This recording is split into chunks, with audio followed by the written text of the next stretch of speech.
Hola chicos, ya estamos aquí para empezar el solucionario justamente del segundo examen tomado en la presa Marcos este domingo 8 de junio del 2025.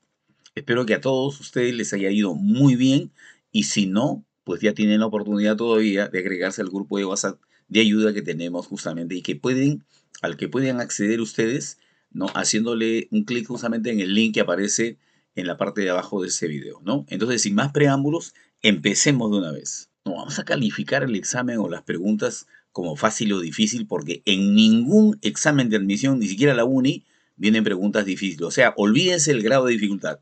No existe grado de dificultad porque los problemas son absolutamente sencillos, todito. Por ejemplo, este correspondiente al caso de la segunda ley de Newton, en donde tenemos que agregar nosotros este pequeño detalle, ¿no? Que dice que la segunda ley de Newton habla de la fuerza, sí, pero de la fuerza resultante. Entonces, la expresión completa es esa, ¿no? Fuerza resultante, en la magnitud de la fuerza resultante debe coincidir con el producto de la masa y la aceleración, ¿no? La masa de este cuerpo que aquí me parece que está todo el problema, ¿no? Entonces vamos a leer el enunciado. ¿Qué cosa dice? La figura muestra un caballo que jala un trineo de 90 kilogramos. Entonces la masa del trineo y el caballo es 90 kilogramos, ¿no? Así dice. Este sistema caballo más trineo, efectivamente, masa no solamente del caballo, sino también del trineo. Este sistema dice que tiene una aceleración igual a 1,5, ¿no? 1,5 en metros por segundos al cuadrado, ¿no? Además, dice, la fuerza de fricción, la fuerza de rozamiento, tiene una magnitud igual a 400 newton, por supuesto, ¿no? Entonces la pregunta es, ¿cuánto vale la fuerza de tensión? La fuerza de tensión, en este caso le estamos llamando F, ¿no? En la cuerda de conexión, ¿no? Listo. Bien, entonces lo que nosotros tenemos que hacer, como está indicado ahí acá, es aplicar la segunda ley de Newton. Entonces, vamos a decir, vamos a decir entonces, reemplazando los datos en la expresión que dice fuerza resultante igual en magnitud al producto masa por aceleración, ¿no? ¿Cuál sería en este caso la fuerza resultante? Estas dos fuerzas se tienen que sumar o se tienen que restar. Se suman cuando están con la misma dirección y se restan cuando una se opone a la otra, ¿no? ¿Quién se opone a quién? La fuerza de rozamiento se opone a la fuerza de tracción. Entonces tendríamos que poner acá la fuerza de tracción menos la fuerza de rozamiento igual al producto masa por aceleración, ¿no? Y ahí mismo podríamos hacer el reemplazo, ¿no? Por ejemplo, la fuerza que no se conoce y que nos están pidiendo determinar es la fuerza de tracción. Luego, la fuerza de rozamiento, que vale 400, ¿no? Y esto sería igual al producto de la masa, que es 90, multiplicado por la aceleración, que acá aparece como 3, perdón, 1,5, pero que nosotros lo vamos a escribir como 3 medios, ¿no? ¿Para qué? Para poder hacer las simplificaciones de manera más fácil, ¿no? Por ejemplo, aquí podríamos sacar mitad y tendríamos 45. 45 por 5, ¿cuánto me da? 135. Más 400 me daría justamente la magnitud de la fuerza pedida igual a 535 newton, ¿no? O sea, 400 más 135. ¿Qué sería la magnitud justamente de la respuesta? Aquí aparece en la alternativa A. ¿Qué les pareció? Súper sencillo, ¿no? Claro.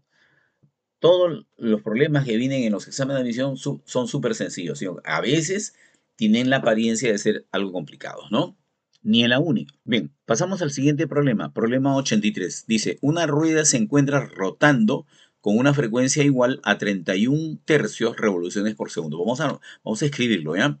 Entonces, aquí nos están diciendo, ¿ya? Que la velocidad angular es equivalente a 31 tercios en revoluciones por segundo o por cada segundo, ¿no?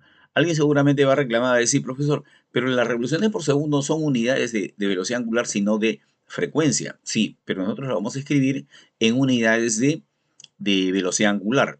Y eso sería equivalente a expresarlo en radianes, ¿no? Entonces, ¿qué tendríamos? Tendríamos 31 tercios, ¿no? Y arriba vamos a poner el ángulo que se gira en cada revolución, que es 360 grados, pero que expresado en radianes, eso sería 2pi, ¿no es cierto?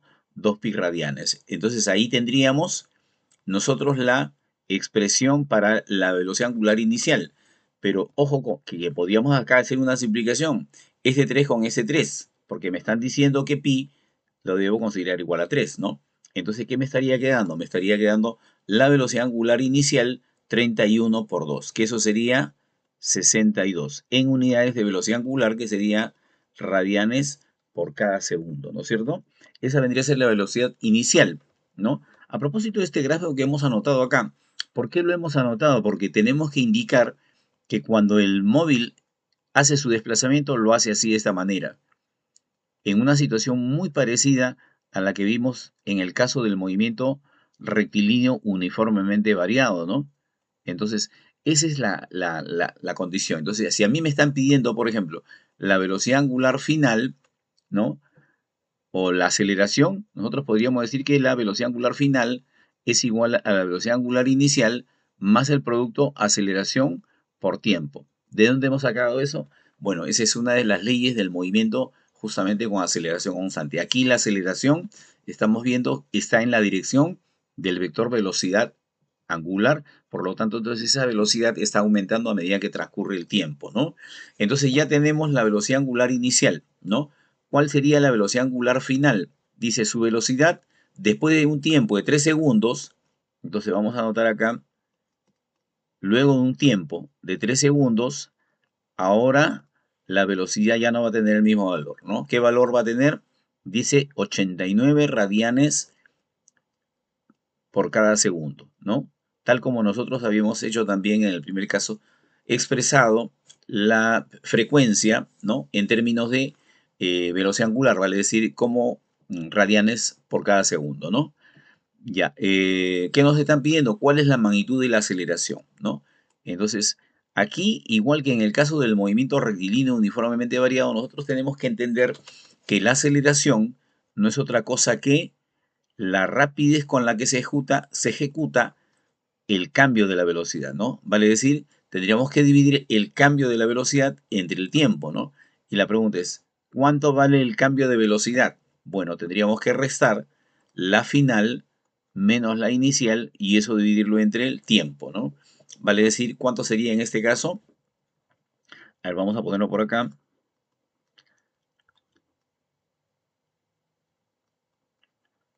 La aceleración angular sería entonces la final, que es 89, menos la inicial, que es 62, y eso habría que dividirlo entre el tiempo, ¿no? Y el tiempo, que es 3. ¿Cuánto me estaría resultando? Aceleración angular igual a 27 entre 3, 9, ¿no?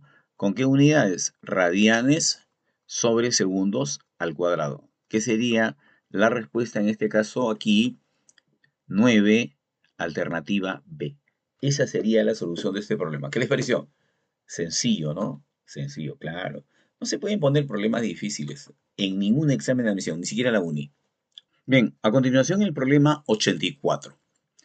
Y este problema 84 también hace una referencia a la segunda ley de Newton. Y como ya dijimos hace un rato, cuando Newton habla de la fuerza, se refiere a la fuerza resultante que actúa sobre un cuerpo, ¿no? Que en este caso vendría a ser la fuerza de tracción que se está aplicando sobre este carrito, ¿no? Dice un bloque de 4 kilogramos, ahí vamos a anotar la masa, ¿ya? Entonces sería, la masa es de 4 kilogramos, ¿ya? Dice, ese carrito inicia su movimiento desde el reposo, ¿ya? Y recorre sobre una superficie lisa una distancia de 3 metros. Entonces la distancia que está recorriendo es igual a 3, ¿no?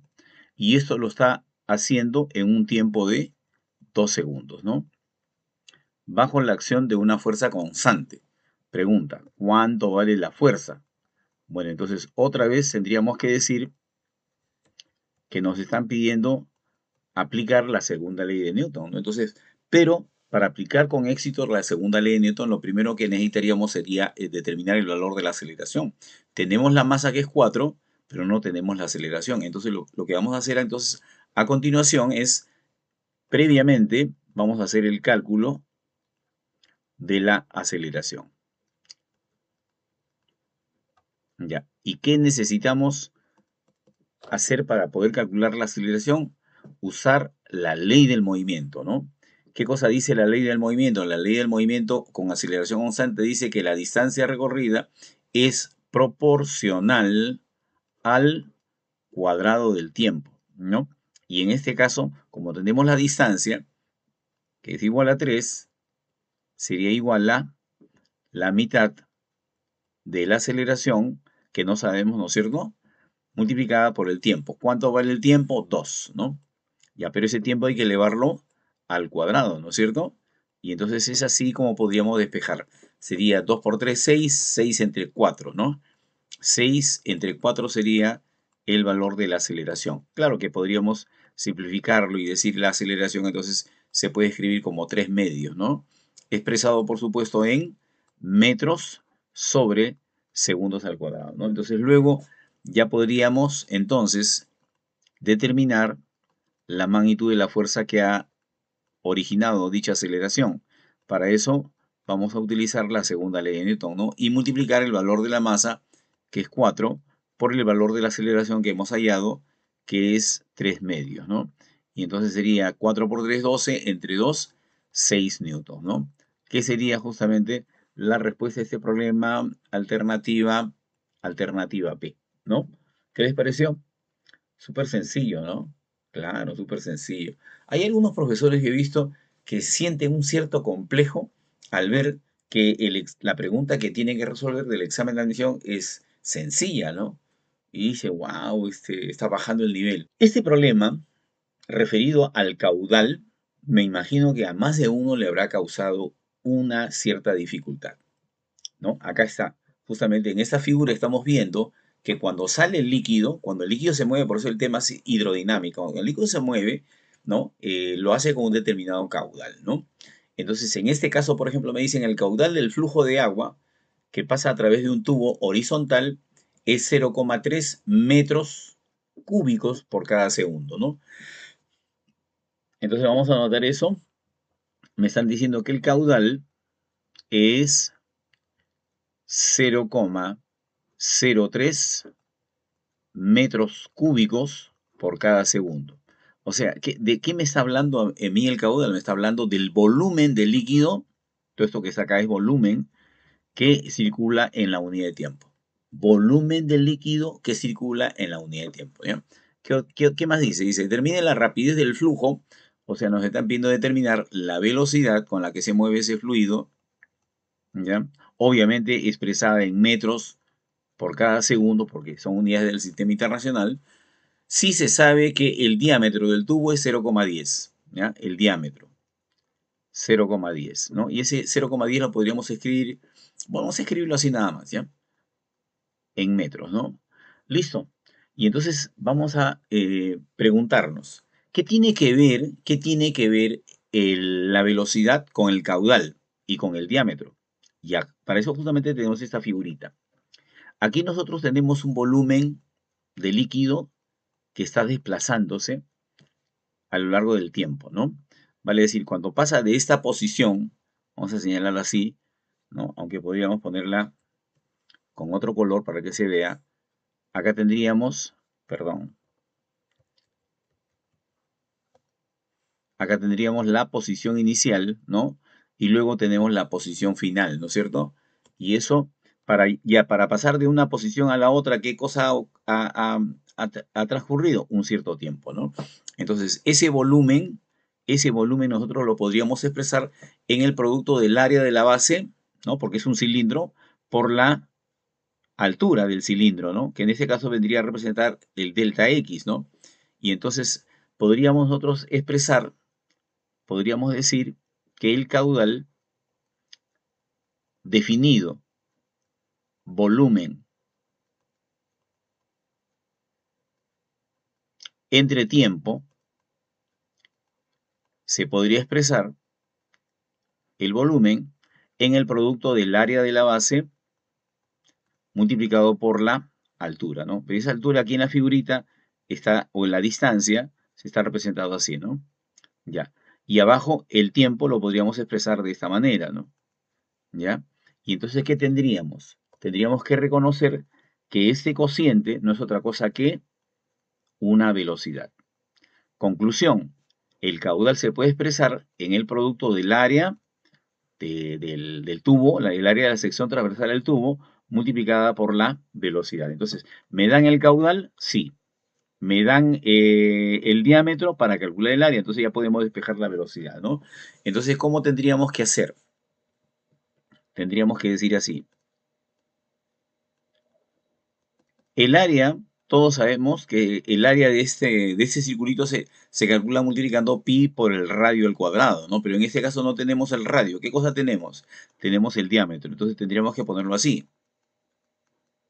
¿no? Y es así como va a aparecer pi cuartos del diámetro al cuadrado. Pi cuartos por el diámetro al cuadrado, ¿no? Entonces, esto es lo que nosotros vamos a reemplazar acá, en lugar del área, y así podremos despejar la velocidad, ¿no? Entonces vamos a poner acá, reemplazando, ¿ya? El caudal, vamos a poner el caudal. ¿Cuál es el caudal? El caudal es 3 por 10 a la menos 2, ¿ya? ¿Por qué ponemos a la menos 2? Porque hay dos decimales, ¿ya? Entonces, como hay dos decimales, entonces aparece el exponente negativa también. ¿Qué cosa es eso? El caudal, ¿ya? Al costadito ponemos el signo de la igualdad, ¿ya? Y al costadito viene la A. ¿Qué cosa es la A? El área que justamente está acá. Y esa área dice que es igual a cuartos, pi cuartos por el diámetro elevado al cuadrado. ¿Cuál es el diámetro? El diámetro es 0,1. Y ese 0,1 también lo vamos a escribir así, como 10 a la menos 1, ¿no? Y como dice diámetro al cuadrado, hay que elevarlo al cuadrado, ¿no es cierto? Y al costadito del área que acabamos de calcular, que acabamos de expresar, ¿no? Tenemos que poner multiplicando a la velocidad. Y de ahí vamos a despejar el valor de la velocidad. ¿Cómo lo vamos a hacer? Haciendo algunas simplificaciones. Por ejemplo, ¿cuánto es 10 a la menos 1 elevado al cuadrado? 10 a la menos 2. Con 10 a la menos 2 se cancela. Ahora, me dicen que pi debemos considerarlo igual a 3. Entonces, este 3 se cancela con este 3. ¿Y qué me estaría quedando? Me estaría quedando este 4 que pasa al otro lado para darme el valor de la velocidad que están pidiendo en el problema, que sería en este caso 4 metros por cada segundo, ¿no? Que viene a ser la alternativa D, ¿no? Que viene a ser la solución del problema. Espero que estas explicaciones les estén ayudando. No se trata de, o sea, no tratamos de hacer otra cosa que no sea ayudarlos, apoyarlos. Por eso les pido que se suscriban a mi canal, me sigan en TikTok, porque en TikTok estos mismos problemas lo vamos a poner para que ustedes puedan aprender a resolverlos a simple vista en menos de un minuto. Todos los videos que yo subo a TikTok son justamente resolviendo los problemas en menos de un minuto, ¿ya? Entonces pasamos al siguiente problema. Y me imagino que el título ya, impulso y cantidad de movimiento, hace que algunos digan, profe, no entiendo esa parte. Bueno, muy simple, muy simple. Te lo voy a explicar con manzanitas, ¿ya? Ya, mira, este carrito tiene una masa y tiene una velocidad. Entonces, si tú multiplicas la masa y la velocidad, dice Newton, hayas una magnitud llamada cantidad de movimiento, ¿ya? Entonces, imagínate a una persona aplicando una fuerza sobre el carrito, ¿no? Como quien lleva el carrito salchipapero para el negocio ambulante, ¿no? ¿Y qué hace? Hace que esta velocidad, con el impulso que le está dando, vamos a ponerle ahí la fuerza, ¿ya? Entonces, ¿qué cosa tenemos acá? Acá tenemos justamente una fuerza. Esa fuerza que está actuando sobre el carrito en un determinado tiempo va a hacer que esa velocidad aumente. Entonces, al principio tenemos una cantidad de movimiento que se determina multiplicando la masa por la velocidad 1, ¿no? Pero al final ya tenemos otra cantidad de movimiento porque con el impulso que le ha imprimido este muchacho ha hecho que la velocidad aumente. Entonces, al principio tenemos una cantidad de movimiento y luego tenemos otra cantidad de movimiento. Entonces, esa diferencia, a qué se debe? Se debe al impulso que ha recibido, ¿no? Por lo tanto, entonces, ¿qué cosa hay que decir? Hay que decir que el impulso no es otra cosa que la diferencia entre la cantidad de movimiento final y la cantidad de movimiento inicial. ¿Está viéndose? Está viéndose que esto es la diferencia entre esto de acá y esto de acá. O sea, si esto mide 5 y esto mide 3, entonces el impulso vale 2, ¿no? Una simple diferencia. ¿Pero qué es el impulso? Aquí lo hemos anotado. El impulso es fuerza por tiempo, ¿ya? O sea, mejor dicho, es la fuerza actuando en un determinado tiempo. Eso es el impulso, ¿no? Ya. ¿Y qué tenemos como P sub 2? P sub 2 viene a ser la cantidad de movimiento final. O sea, masa por velocidad final, ¿no? Y P sub 1 sería masa por velocidad inicial, ¿ya? ¿Cuánto vale la fuerza? ¿Cuánto vale la fuerza? Dice, si la fuerza hace que aumente su velocidad de 3 a 9, determina el intervalo de tiempo. Ya, entonces me dan el valor de la fuerza. El valor de la fuerza me dice que es 150 newtons. Entonces aquí vamos a poner 150. ¿Ya? Y ese valor de la fuerza tiene que estar multiplicándose con el tiempo. ¿Ya? ¿Qué vamos a hacer a continuación? Vamos a calcular la cantidad de movimiento final. Si la masa es 30, si la masa es 30, la multiplicamos por la velocidad final. ¿Cuál es la velocidad final? Si empieza con 3 y termina con 9, sería 9, ¿no? Menos 30, que es la masa, multiplicando a la velocidad inicial, que es 3, ¿no es cierto? Y entonces, ¿qué me estaría quedando?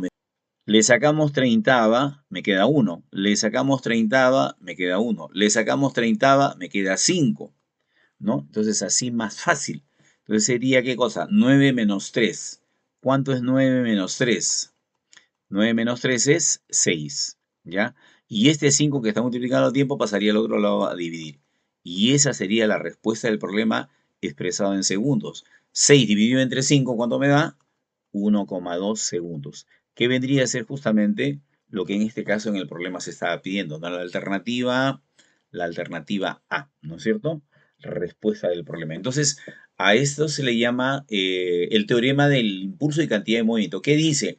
Que el impulso produce una variación en la cantidad de movimiento. Vuelvo a repetir, el impulso produce una variación en la cantidad de movimiento, ¿no? Que es lo lógico, pues, ¿no? Si tú tienes una pelota que está en reposo y le aplicas un impulso, o sea, una patada, una fuerza, entonces vas a obligar a que el cuerpo cambie su cantidad de movimiento, de lo que no tenía a ponerse en movimiento, ¿no? Así es, muchachos. Súper sencillo, ¿no es cierto? Listo, pasamos a este problemita que aparece con el número 87, es el penúltimo problema de este examen que se tomó el día de hoy en la Pre-San Marcos, segundo examen, todavía quedan dos más, ¿ya? Dice así, la figura muestra tres fluidos inmiscibles, o sea que no se mezclan, ¿ya? Si el líquido A tiene una densidad de 2500, vamos anotando eh, la densidad acá, la densidad del líquido A, ¿ya? La densidad del líquido A es 2500. 2500 kilogramos por cada metro cúbico, ¿no? Un líquido más denso que el agua, ¿no? ¿Qué más? Determine la lectura del manómetro, a esto se le llama manómetro, considerando que la densidad del agua, o sea, H2O, es igual a 1000 kilogramos por cada metro cúbico, ¿no? Esto quiere decir que un metro cúbico de líquido A tiene una masa de 2500, ¿ya? Un metro cúbico de agua tiene una masa de 1000. O sea, es más denso, más pesado el líquido A que el agua, ¿no es cierto? Ya. Entonces, ¿cómo vamos a resolver este problema? Una pregunta muy, muy importante, ¿no es cierto? Entonces, ¿qué cosa vamos a hacer? Mira, mira lo que vamos a hacer, ¿ah? Voy a pasar por esta línea, encima de esa línea, una línea de referencia. Justamente esa línea o nivel de referencia estaría pasando por la interfase. ¿Qué cosa es la interfase? O sea, viene a ser el límite de una sustancia, de un líquido, y el límite de la otra, ¿no? O sea, ahí donde están poniéndose en contacto, ¿no? El líquido A con el líquido agua, ¿no? Y entonces, ¿qué vamos a hacer con esa línea? Vamos a señalar dos puntitos, ¿ya? Vamos a llamarle este punto X y hasta acá le vamos a llamar punto Y. Y entonces, ¿qué va a pasar? Que X y Y están dentro del mismo líquido. y si están dentro del mismo líquido y sobre el mismo nivel, ¿qué se va a cumplir? Se va a cumplir que en ambos casos vamos a encontrar la misma presión, ¿no? Entonces significa que sobre el punto X va a haber la misma presión que sobre el punto Y, ¿no? Y entonces ahora vamos a desmenuzar esto, ¿no? ¿Cuál es la presión que está soportando el punto X? Bueno, tenemos acá la presión de esa columna de agua que está encima, ¿no? Que podríamos acá sombrearla. Aquí hay una columna de agua que está ejerciendo presión sobre el punto X. Entonces, tenemos que decir la presión hidrostática del agua, ¿ya? Pero no es la única presión. La otra presión que está ejerciéndose encima de ese punto sería la presión del gas, ¿ya? Y en el otro lado, ¿qué tendríamos? En el otro lado, sobre el punto Y, tendríamos solamente la presión de líquido, ¿no es cierto? De líquido A, ¿ya? ¿Qué vamos a hacer? Vamos a decir que cada una de esas presiones la vamos a determinar, por ser presión hidrostática, la vamos a determinar multiplicando la densidad del líquido por la aceleración de la gravedad y por la altura o de la columna de líquido, ¿no es cierto? Entonces, haciendo uso de esa relación, nosotros podríamos decir, por ejemplo, que la presión del agua sería, la presión que ejerce el agua sería su densidad que vale 1000, multiplicada por la gravedad que vale 10 y por la altura que tiene esa columna, ¿no? Que como estamos viendo es 0,2. Vuelvo a repetir, densidad, gravedad y altura. Densidad, gravedad y altura, ¿ya? Para la presión que está ejerciendo el agua. Y la presión del gas la podríamos despejar cuando completemos aquí el valor de la presión para esta columna de líquido. Esta columna de líquido sobre el punto Y también está ejerciendo una presión que se determina también de esta misma manera, multiplicando la densidad del líquido A, que es 2500, por la aceleración de la gravedad y la altura de esta columna, ¿no? Que no la hemos escrito bien acá, pero en la figura está bien claro, dice 0,8, ¿ya? Entonces, ¿qué cosa habría que hacer allí a continuación? Un despeje, ¿no es cierto? A ver, lo vamos a anotar por acá. ¿Qué tendríamos que restar?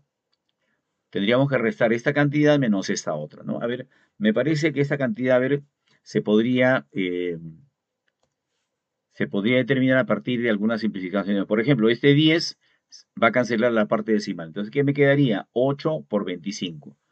¿Cuánto es 8 por 25? 200, ¿ya? Pero cuando multiplico 8 solamente por 25 me da 200. Y estos dos ceritos habría que agregarlos, ¿ya? Eso es lo que aparece en el segundo miembro. Esta cantidad va a pasar al restar al otro lado. Entonces tendríamos acá que hacer algo parecido. Este número 10 va a cancelar la parte decimal. Entonces aquí me queda solamente 2. 2 multiplicado por ¿cuánto? 2 multiplicado por 1000. ¿Cuánto es 2 por 1000? 2000, ¿no? Y entonces creo que ya estamos muy cerca de dar el valor de la respuesta, ¿no es cierto? Porque habría que restar simplemente 20.000 menos 2000. O sea, 20 menos 2. ¿Cuánto es 20 menos 2? 18. ¿18 qué?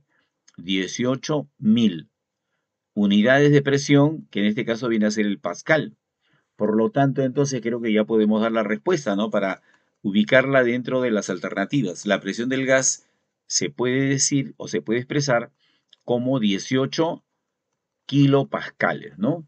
Profesor, ¿qué es eso de kilo? Ya, representa 1000 veces la unidad, ¿ya? Entonces, esta letra K es un prefijo favorito del sistema internacional que representa 1000 veces la unidad que en este caso viene a ser el pascal, ¿no?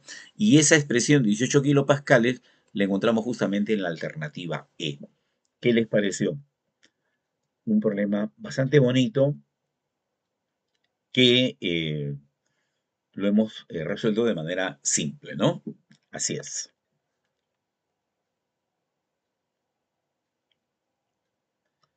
Bien, y llegamos al último problema.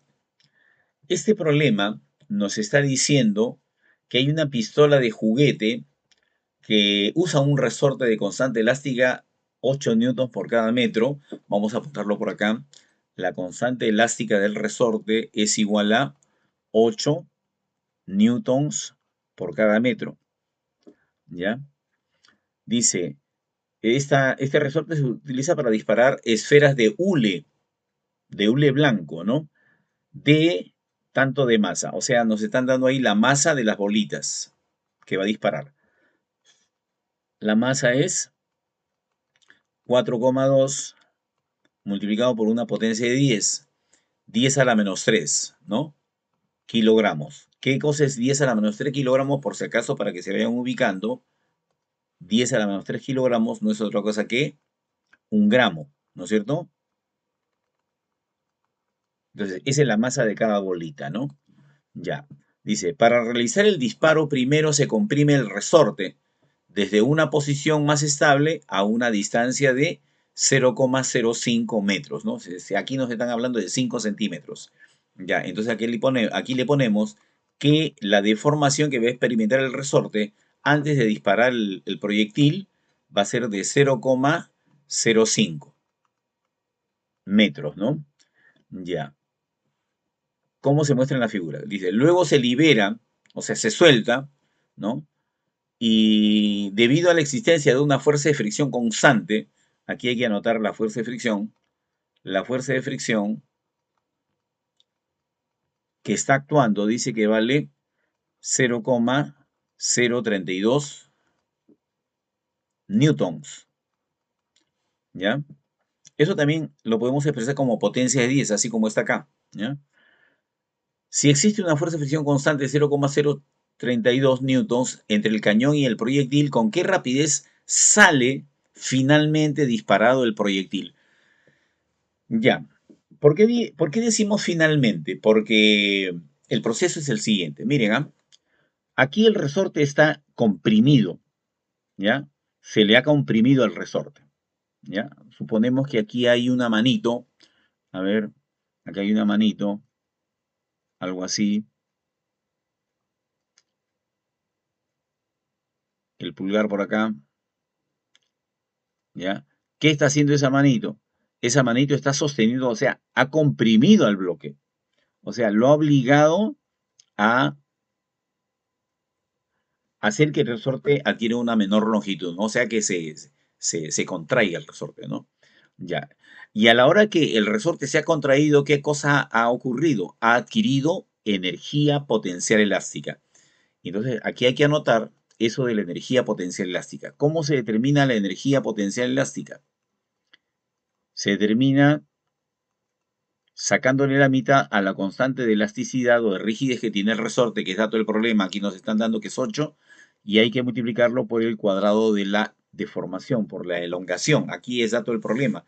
Esa longitud que se ha contraído el resorte es 5 centímetros, ¿no? Entonces, ¿qué va a pasar? Cuando se retira la manito, el resorte empieza a mover al bloque, ¿no? Y a la hora que mueve el bloque, va a perder energía en el trayecto cuando se va de la posición inicial a la posición final. Y va a perder energía, ¿por qué? Porque el rozamiento va a realizar un trabajo. Y ese trabajo va a ser un trabajo negativo, ¿no? Entonces, al final, ¿cuánto va a quedar de energía? Al final va a quedar de energía menos de lo que había al principio. Y esa energía no es otra que la energía cinética. Y esa energía cinética se puede expresar así. ¿Ya? Entonces, para los que no me entendieron, vuelvo a repetir, ¿ya? Voy a volver a repetir, ¿ya? Por si acaso acá en la figurita tenemos que anotar que cuando el bloque se mueve,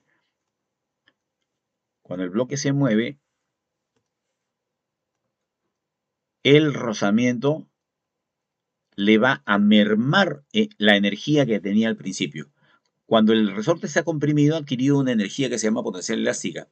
En el trayecto va a perder esa energía, parte de esa energía elástica, potencial elástica, la va a perder a causa de la fricción, ¿no? Y entonces al final, ¿cuánto va a quedar? Va a quedar menos de lo que había al principio. ¿Quién le resta a la energía inicial? Le resta el rozamiento, ¿no? Entonces lo que tenemos que decir es eso, ¿no? De acuerdo a la ley de conservación de energía, tendríamos que decir que a la energía potencial elástica que había al inicio, el rozamiento le va a quitar una cantidad, quedando entonces menos energía. ¿Qué sería la energía cinética? ¿Cómo se escribe la energía potencial elástica? Como lo hemos notado ahí, ¿no?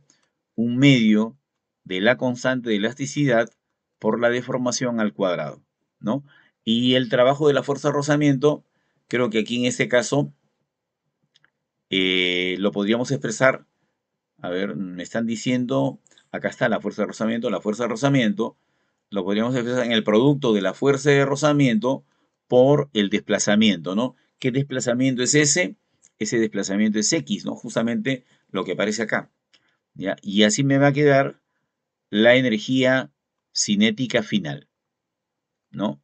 Y de acá nosotros vamos a poder hacer el despeje, ¿no? ¿Cómo lo vamos a hacer?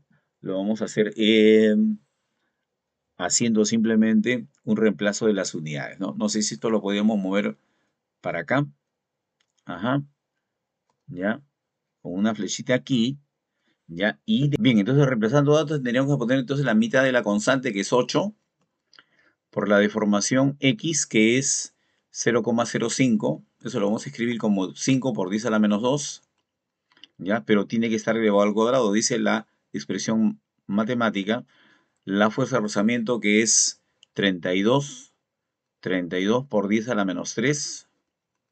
¿Por qué 10 a la menos 3? Porque son 3 decimales, ¿no? El 0, el 3 y el 2 son 3 decimales. Por eso le ponemos potencia menos 3, ¿no? Y al costadito la distancia X, ¿no? Que acá está anotado que es 5 por 10 a la menos 2, ¿no?